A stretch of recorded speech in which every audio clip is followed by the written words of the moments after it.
Today we will be taking a look at Mario Party 11. Sorry, that's Super Mario Party, on Switch. Super Mario Party is the latest in the popular board game franchise. In the early 2000s, you could rely on a new Mario Party game coming out on a near-yearly basis when the franchise was at its peak. Super Mario Party, however, is only the third game in the main series to release in the last 10 years. So the question is, does Super Mario Party bring magic back to a series that is now celebrating its 20th anniversary? Well,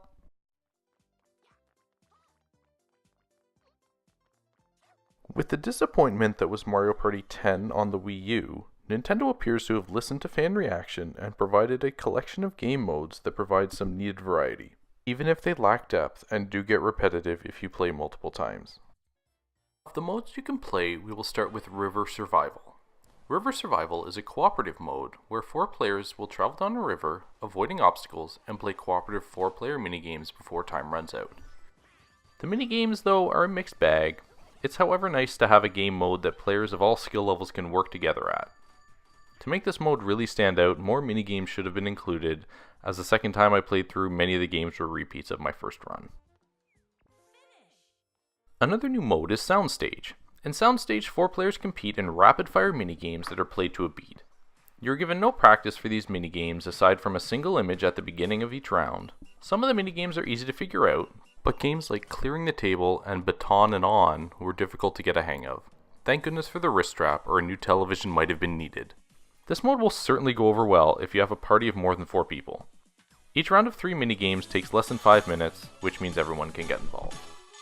Finally, the main attraction of Mario Party, the tried and true board game. This is where you will be playing the bulk of minigames across the limited 4-board selection.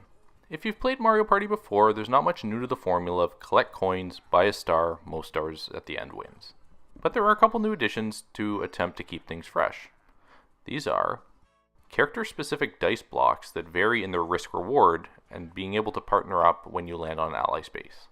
Having an ally provides you access to their character-specific dice block, and they will either add 1 or 2 to your roll, allowing you to cover more ground on each turn.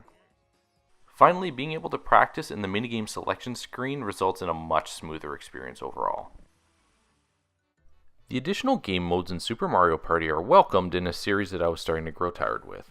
Nintendo has finally included motion controls in a Mario Party game that feel natural and help to provide an even playing field for players of differing skill sets. With Super Mario Party, we are treated to the best Mario Party game since the N64 days. This is not to say the game is perfect. There are too few cooperative minigames in River Survival and rhythm games in Music Star. Also, if you want to utilize your Nintendo Online subscription and take online for a spin, you will strangely not be able to play a board online with friends. That being said, Super Mario Party gets back to the series' roots and is best played together with friends, all without the gimmicky motion controls that have been plaguing the series for the past decade. Thank you for taking the time to watch my review. If you enjoyed it, please be sure to like down below, and if you'd like to be notified of new content, subscribe to SirLink Gaming.